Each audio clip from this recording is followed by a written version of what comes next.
It's a very serious concern.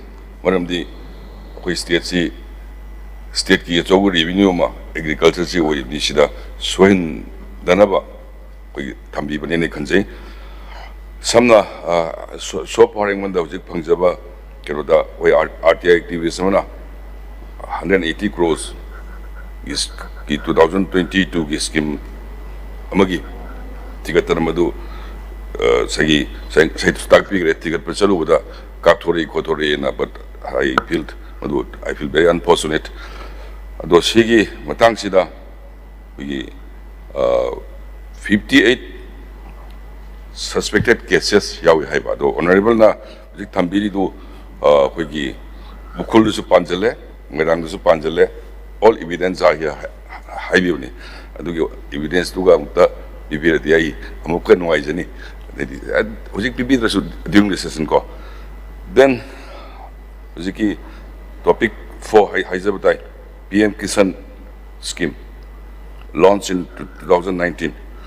Hoi masi simasu mau marin da da bakhradi yaure samna 5,41,000 total beneficiary or male yang re hoisi aduna sai FCI da jeng handaro high colleague guys masi adum reasonable kar oil tourism the section ina yamna elaborately haija da vida asoi ba khara di lai re khangoni na emasi hogi departmental inquiry ma ai tawjarage.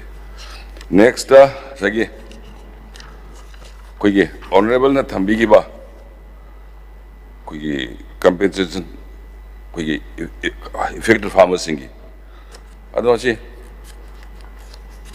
2023-24 irang yamna kanba matam dura idi 23 dege hobudi 23-24 sidi kwai degi irang kan matam ni sigi matam sida ko affected farmers si ko gi masing si 5,808 affected farmers ki list thagalai madu home department su satne yengjala kanda 34.13 crores.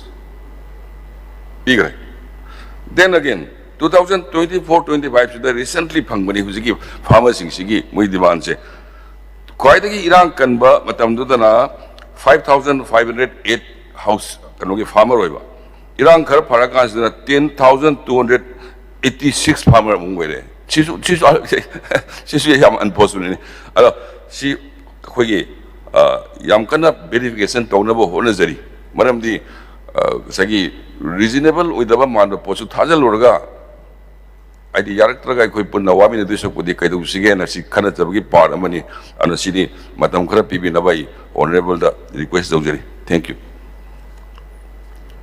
Sir, kisan gi kai do ai detail to pijer ke sir aduga action khara lokol pi. Thank you.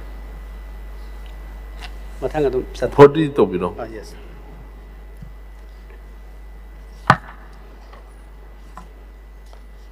Sir, mathang da water resources